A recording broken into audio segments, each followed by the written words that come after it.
हरे कृष्णा। हम श्रीमद् भगवद गीता के 12वें अध्याय भक्ति योग इसके श्लोक संख्या 15 को आज पढ़ रहे हैं। हम भक्ति योग के श्लोक संख्या 15 को देख रहे हैं। श्लोक संख्या 13 से श्लोक संख्या 20 तक भगवान शुद्ध भक्त के गुणों का वर्णन कर रहे हैं। उन भक्तों के गुणों का वर्णन कर रहे हैं जो भगवान को अत्यंत प्रिय हैं। तो जिसपे हम 15वें श्लोक पर पहुंचे हैं। पहले श्लोक की कुछ आवृत्ति करेंगे। जो भक्त गाना चाह रहे हैं वे हाथ खड़ा कर सकते हैं। रेणुका माता जी आप गाइएगा।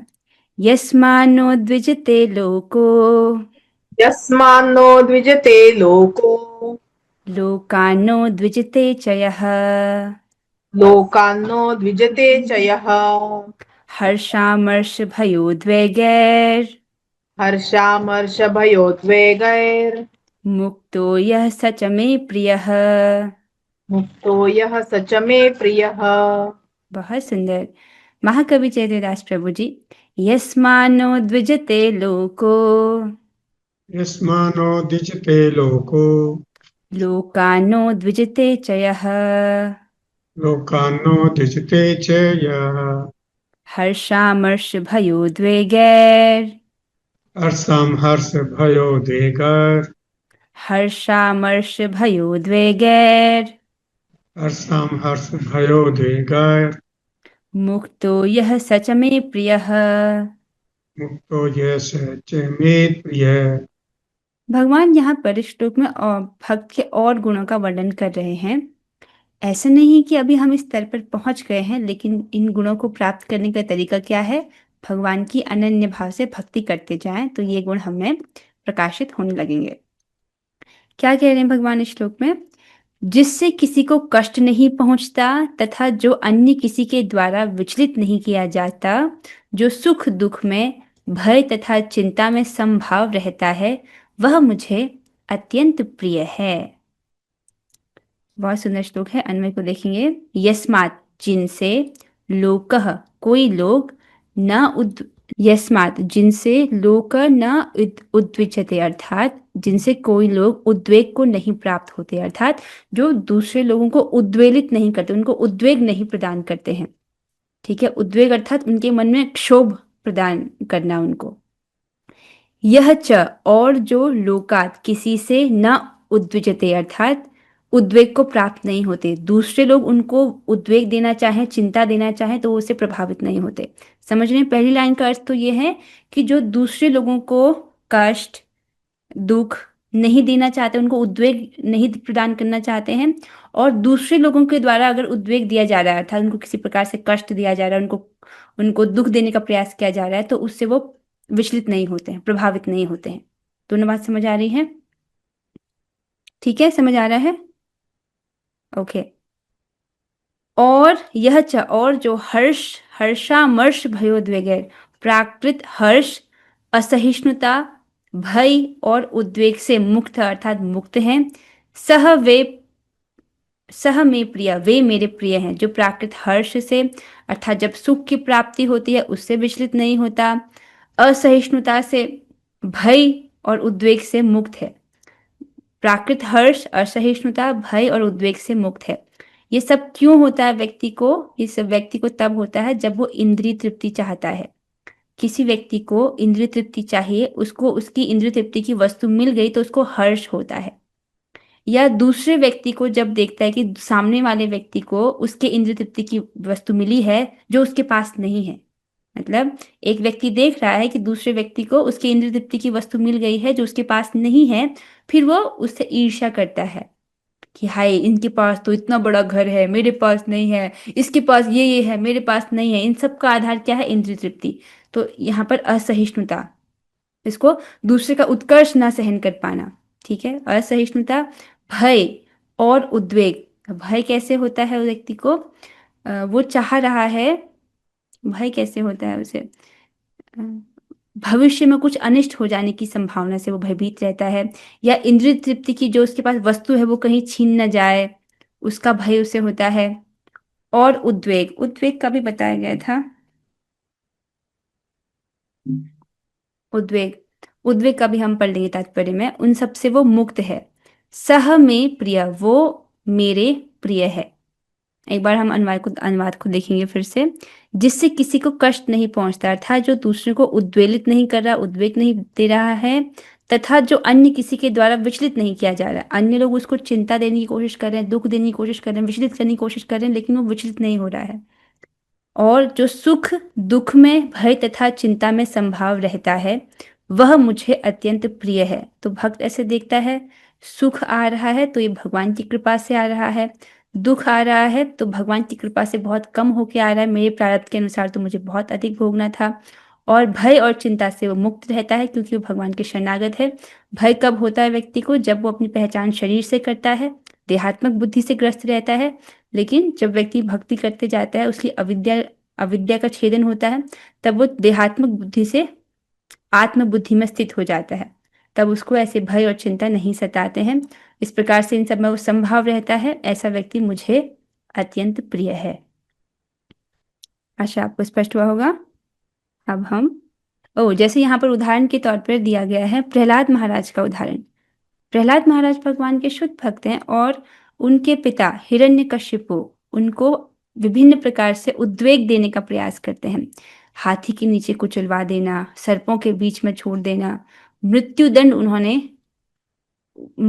उसने प्रहलाद महाराज को दिया था और उनको मारने के बहुत प्रयास किए। तो प्रहलाद महाराज को विभिन्न प्रकार से उद्वेग देने का प्रयास किया गया, लेकिन प्रहलाद महाराज इन सब में शांत रहे, इन सब से विचलित नहीं हुए। समझ रहे हैं आप इस उदाहरण को? यही भगवान कह रहे हैं। आइए अब हम तात्पर्य की ओर चलेंगे। अनुवाद और तात्पर्य कृष्ण कृपा मूर्ति श्री श्रीमद एसी भक्ति वेदांत स्वामी श्री प्रभुपाद द्वारा। तो प्रभुपाद जी समझाते हैं, इस श्लोक में कुछ अन्य गुणों का वर्णन हुआ है। तो पिछले श्लोक में कुछ गुण बताए थे, अभी कुछ और गुणों का वर्णन है। ऐसे भक्त द्वारा कोई व्यक्ति कष्ट, चिंता, भय या असंतोष को प्राप्त नहीं होता। तो भगवान के जो भक्त हैं वो दूसरों को कष्ट देने का या दूसरों को चिंताग्रस्त करने का, उनको भय से ग्रसित करने का या दूसरे को असंतुष्ट करने का प्रयास नहीं करते हैं। आप स्वयं देख लीजिए, कोई व्यक्ति भूखा हो, प्यासा हो, कष्ट में हो, दुखी में हो, उसको भक्त दुखी करने की कोशिश नहीं करता, अपितु उसके प्रति वो दयालु होता है। चूंकि भक्त सबों पर दयालु होता है, अतः वह ऐसा कार्य नहीं करता जिससे किसी को चिंता हो। ठीक है। तो अब हो सकता है कि कोई व्यक्ति भक्ति कर रहा हो, उसके जो घर वाले हैं वो चिंतित हो रहे हों कि अरे ये तो कुछ ज्यादा ही हरे कृष्ण करने लगा है, कुछ ज्यादा ही भक्ति का रंग इस पर चढ़ गया है। तो वो लोग तो अज्ञान के कारण चिंताग्रस्त हैं, उनकी बात यहाँ पर नहीं हो रही है। वो लोग तो मूर्खता में इस प्रकार से चिंता कर रहे हैं। कोई व्यक्ति भजन कर रहा है, ये तो अच्छा है ना। जैसे हिरण्यकशिपु, वो चिंतित हो रहा था कि उसका जो पुत्र है प्रहलाद महाराज, वो भगवान विष्णु का भजन कर रहा है। तो ये तो हिरण्यकशिपु का अज्ञान है ना, है कि नहीं? तो भक्त जो है वो सब पर दयालु होता है, वो ऐसा कार्य नहीं करता जिससे किसी को चिंता हो। तो सामान्य तौर से बोला जा रहा है कि वो दूसरे को चिंता, भय, कष्ट देने का प्रयास नहीं करता, वो सबके प्रति दयालु रहता है। साथ ही यदि अन्य लोग भक्त को चिंता में डालना चाहते हैं तो वह विचलित नहीं होता। ठीक है। तो भक्त है, बाकी जो लोग हैं उसको उद्वेलित करने का प्रयास कर रहे हैं, उसको चिंता में डालने का प्रयास कर रहे हैं, उसको कष्ट देने का प्रयास कर रहे हैं, तो भक्त इससे विचलित नहीं होता। विचलित नहीं होता है, इसको क्या समझेंगे आप? कि चाहे कैसी भी परिस्थिति हो, भक्त भौतिकतावादी व्यक्ति आपसे कितने कुतर्क कर लें कि अरे तुमने भगवान को देखा है क्या, तुम भोग लगाते हो वो खाते हैं क्या, दिखाई देते हैं क्या, इन कुतर्कों से भक्त जो है विचलित नहीं होता है। ठीक है।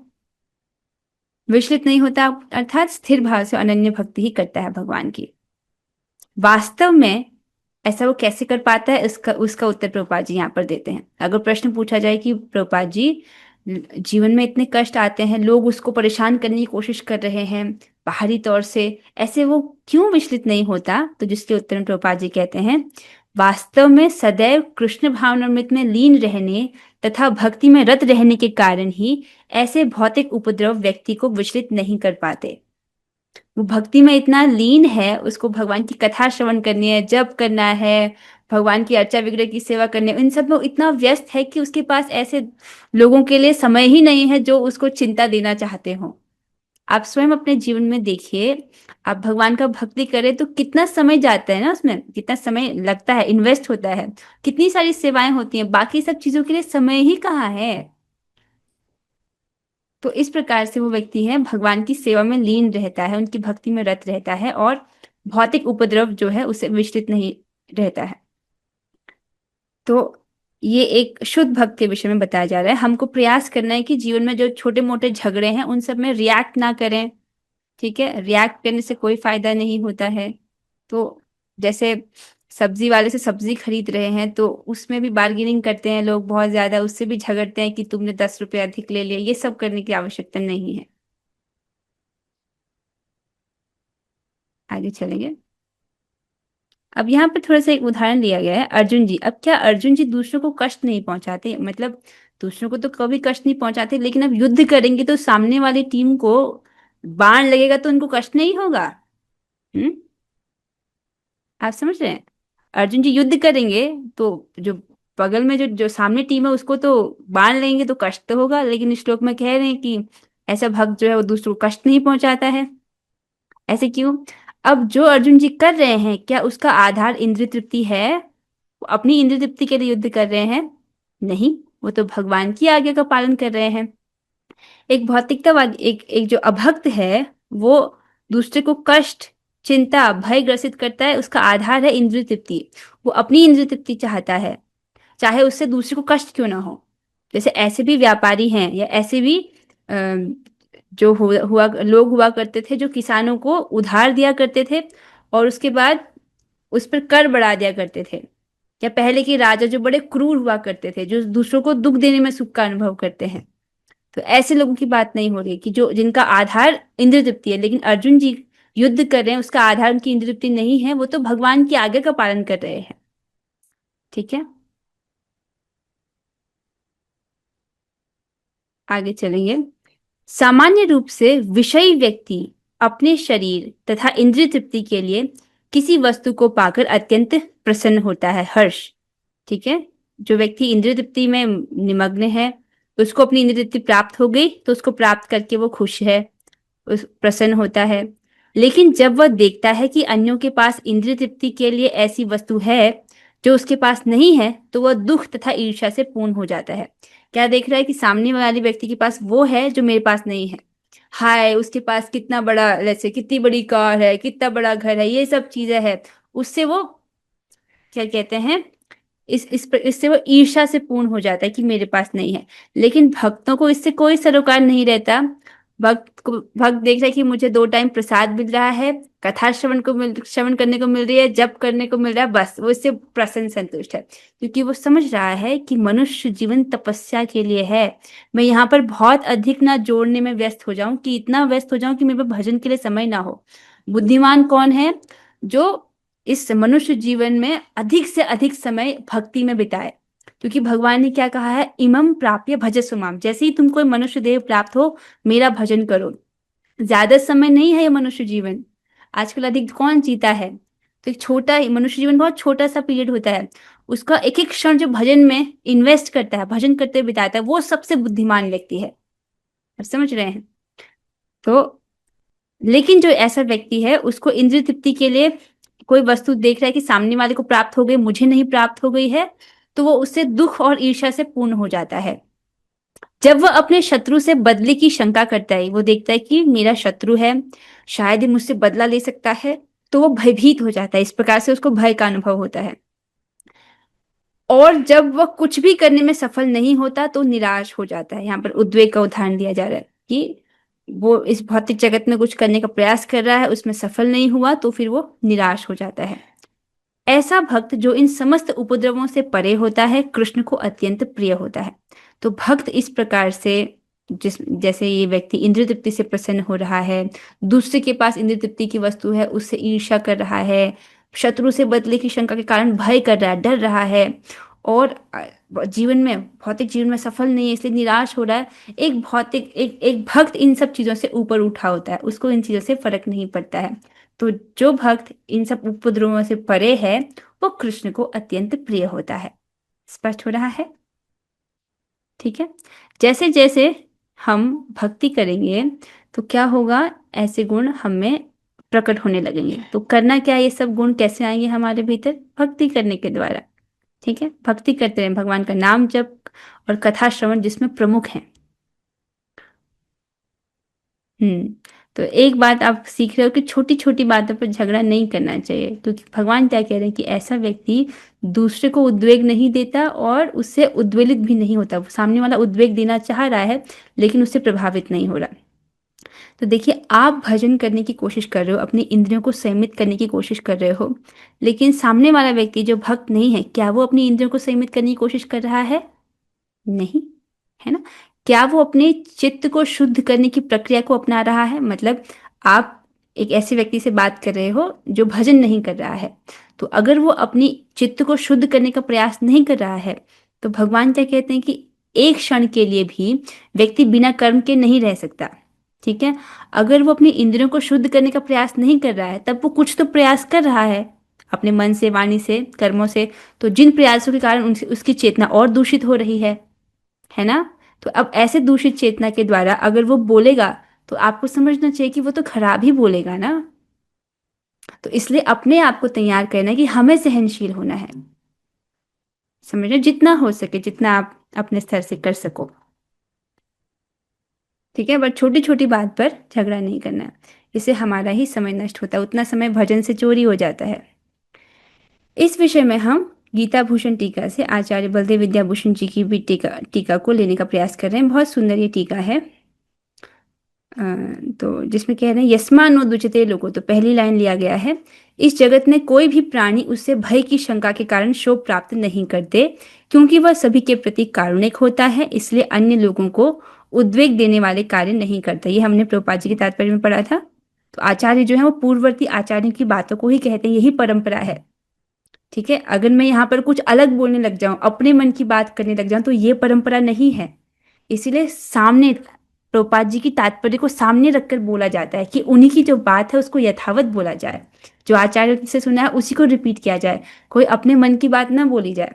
तो देखो, प्रभुपाद जी भी परम पूज्य श्री बलदेव विद्याभूषण पाद की जो टीका है, उस उन्हीं की बात को उन्होंने अपने तात्पर्य में रखा था कि नहीं रखा था, कि जो दूसरे प्राणी हैं, ऐसे भक्त से वो भय की शंका नहीं करते हैं, उससे शोभ नहीं प्राप्त होता है, क्योंकि ऐसा भक्त जो है वो सभी के प्रति कारुणिक होता है, करुणा से उसका हृदय भरा हुआ होता है। ठीक है, और वो दूसरे को उद्वेग देने की कोशिश नहीं करता है। मतलब एक भक्त जो है वो दूसरे लोगों को कष्ट, दुख, शोक प्रदान करने का प्रयास नहीं करता, वो अपनी भक्ति में रमा रहता है, वो अपनी भक्ति अच्छे से करता है, उधर ध्यान है उसका, दूसरों के प्रति करुणा रखता है। लोकानुद्विजते चयः, अर्थात क्योंकि वह अन्यों को उद्वेग देने वाले कार्य नहीं करता है, ऐसा कोई कार्य नहीं करता जिससे सामने वाले के मन में क्षोभ उत्पन्न हो, इसीलिए यह जानते हुए भी उसके प्रति विरोधी स्वभाव को प्रदर्शित नहीं करते हैं। ठीक है, समझ आ रहा है ये चीज? दूसरे को उद्वेग देने वाला कार्य नहीं करता है, यह जानते हुए अन्य भी उसके प्रति विरोधी स्वभाव को प्रदर्शित नहीं करते। तो भक्त सामने वाले को उद्वेग देने का प्रयास नहीं करता, तो सामने वाला भी उसको उद्वेग देने का प्रयास नहीं करता है। हर्ष, ईर्ष्या, भय और व्याकुलता जो उद्वेग के कारण है, वे उसको त्याग देते हैं। ये अद्भुत भाषा में आचार्य पाद बता रहे हैं कि वो हर्ष, ईर्ष्या, भय और व्याकुलता को नहीं त्यागता है। हर्ष, ईर्ष्या, भय, व्याकुलता, उसको, ये सब जो उद्वेग के कारण है, वो सब उस भक्त को त्याग देते हैं। अर्थात उसे इनसे अपने को बचाने के लिए स्वयं कुछ प्रयास नहीं करना पड़ता, क्योंकि वह अति गंभीर आत्मरति में निमग्न रहता है, और इस कारण से ये भाव उसको स्पर्श भी नहीं करते। इसको प्रभुपाद जी के तात्पर्य में जैसे हमने समझा था, वो अपनी भक्ति, भगवान की भक्ति में इतना लीन है कि ये सब उसको प्रभावित नहीं करते हैं। ठीक है, आत्मरति में निमग्न रहने का तो मैं यही अर्थ समझ रही हूँ प्रभुपाद के तात्पर्य के आश्रय में, कि वो भक्ति में रत है, तो उसको इन सब चीजों से फर्क नहीं पड़ रहा है। इसलिए अच्छा है कि हम अपने आप को व्यस्त रखें भक्ति के कार्य में, ताकि ऐसे जो लोग हमको उद्वेग देने का प्रयास करें, हमको चिंता देने का प्रयास करें, उनके लिए हमारे पास समय ही ना हो। ऐसे भौतिकतावादी रिश्तेदारों से बात करने का हमारे पास समय ही ना हो, हम इतने व्यस्त हों भक्ति में। ऐसा आप देख रहे हैं कि भौतिकतावादी जो रिश्तेदार है उनसे बात करने का समय ही नहीं है, इतना सेवाएं हैं, इतनी कथा था श्रवण करने की, और फालतू चीजों के लिए वक्त कहाँ बचता है? आप स्वयं देख लीजिए अपने स्केड्यूल में। अब यहाँ पर आचार्य पाद 4 स्तर बता रहे हैं चेतना के। तो चेतना के 4 स्तरों को वो कहते हैं। स्वभोग्य वस्तु के प्राप्त हो जाने पर उत्साहित होने को हर्ष कहते हैं। अर्थात व्यक्ति को अपने लिए जो वस्तु चाहिए वो उसको प्राप्त हो जाती है तो उसको खुशी होती है, उत्साहित होता है, उसको हर्ष कहते हैं। ये पहला चेतना का स्तर है। दूसरा बताते हैं, दूसरों को जब उनकी भोग की वस्तु प्राप्त हो जाए तो उसको न सहन कर पाने के भाव को अमर्ष कहते हैं। सामने वाले व्यक्ति को उसकी इंद्रिय तृप्ति की वस्तु प्राप्त हो गई है, लेकिन व्यक्ति उसको सहन नहीं कर पा रहा। अच्छा, इसको ये मिल गया है, उसको ये सब मिल गया है, मेरे को नहीं मिला, इस प्रकार से जिसको जिसको सहन नहीं हो रहा, इस भावना को अमर्ष कहते हैं। उसको दुख हो रहा है। तो समझ रहे, दूसरे का उत्कर्ष हो रहा है, तो सामने वाले को चीज प्राप्त हो रही है लेकिन उसको सहन नहीं हो पा रही है, उसको अमर्ष कहते हैं। भविष्य में किसी दुर्घटनापूर्ण घटना की संभावना को देखकर उसके अधीन वित्रास को भय कहते हैं। भय क्या है? कि भविष्य में कुछ दुर्घटना ना हो जाए, कहीं ये ना हो जाए, कहीं ऐसा ना हो जाए। इस प्रकार से स्पेशली माताएं लोग बड़ी चिंता करती हैं। अगर बच्चा जो है समय पे फोन नहीं, दूर घर से दूर गया है, समय पे फोन नहीं करता, तो माताएं लोग बड़ी शंका करने लगती हैं। तो भय क्या है? ऐसी की दुर्घटना होने की संभावना को देखकर उसके अधीन जो वित्रास होता है कि कहीं ऐसा ना हो जाए, वैसा ना हो जाए, उसको भय कहते हैं।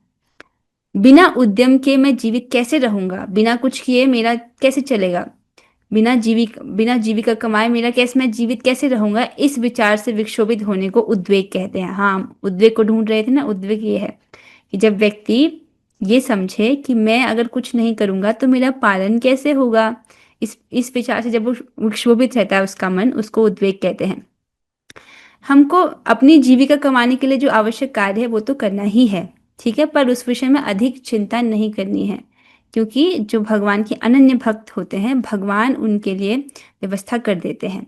ठीक है, जीविका के लिए जितना आवश्यक है उतना स्वीकार करता है भक्त, उससे अधिक में नहीं लगता है, क्योंकि उसका फोकस रहता है कि मैं अधिक से अधिक समय भक्ति को दूं।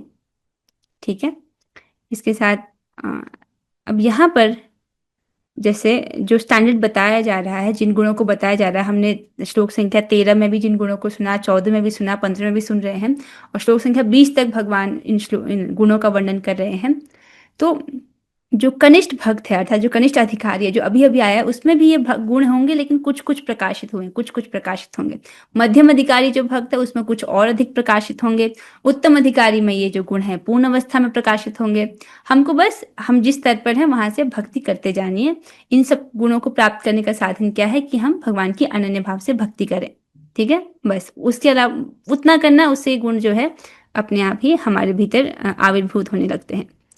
अब देखिए, ये सब गुण जब हम देख रहे हैं तो हमको स्टैंडर्ड बताया जा रहा है कि ये भक्ति का स्टैंडर्ड है और ये गुण जो है भक्तों में होते हैं। ठीक है, तो हम वो देखते कि अच्छा ये गुण है, इस प्रकार से हमको सुख और दुख में जो है विचलित नहीं होना है, हर्ष और अमर्ष से प्रभावित नहीं होना है। इस प्रकार से व्यक्ति देख रहा है, दूसरे को उद्वेग नहीं प्रदान करना है, सामने वाले मुझे परेशान करना चाहे तो भी मुझे सहनशील होना है, उससे प्रभावित नहीं। स्टैंडर्ड देख रहे हैं ना यहाँ पर। तो देखो, जब व्यक्ति रोटी बनाना सीखता है, जैसे एक लड़की है रोटी बनाना सीख रही है चित्र में, तो उसने अपनी माँ को बनाते हुए देखा है कि माँ गोल गोल रोटी बनाती है, तो उसको स्टैंडर्ड पता है कि रोटी कैसी बनती है, गोल गोल। लेकिन जब वो बनाने जाती है तो उससे कैसी बन रही है, नक्शा जैसा बन रहा है, आप देख सकते हैं यहाँ पर। तो इस प्रकार से वो देख रही कि हाँ स्टैंडर्ड है, अभी मैं स्टैंडर्ड पर नहीं हूँ, फिर वो अभ्यास करती है, अभ्यास करती है, अभ्यास करती है, फिर जो है एक बार वो परफेक्ट बना पाती है, ऐसे अभ्यास करते करते। ठीक है, वैसे ही हमको यहाँ पर गीता में भगवान स्टैंडर्ड बता रहे हैं शुद्ध भक्तों का। ठीक है, तो अभी भले हम वहां पर नहीं हो, हमको भक्ति योग का अभ्यास करते रहना है, करते रहना, विधि विधानों के अनुसार जैसे गुरु ने कहा है। तो हम उस स्तर पर पहुंच जाएंगे जैसा भगवान यहाँ पर कह रहे हैं। अब एक बात पर एक चीज और डिस्कस करेंगे। जैसे यहाँ पर था कि सामने वाले उसको उद्वेग देने का प्रयास करें, दूसरे लोग उसको उद्वेग देने का प्रयास करें, उसको विचलित करने का प्रयास करें, तो वो उससे प्रभावित नहीं होता है, विचलित नहीं होता है।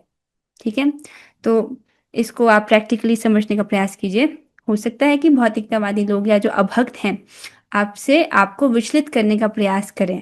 हो सकता है ऐसे लोग आपके घर में ही क्यों ना हो कि वो भगवान के बारे में निगेटिव बातें या आपको भक्ति में निरुत्साहित करने का प्रयास करें। तो आप देखिए इसी चीज को समझाने के लिए यहाँ पे चित्र रखा गया है। जो जंगल में जानवर हैं, ठीक है, वो आपके विषय में जो सोचते हैं उनसे कुछ फर्क पड़ता है आपको?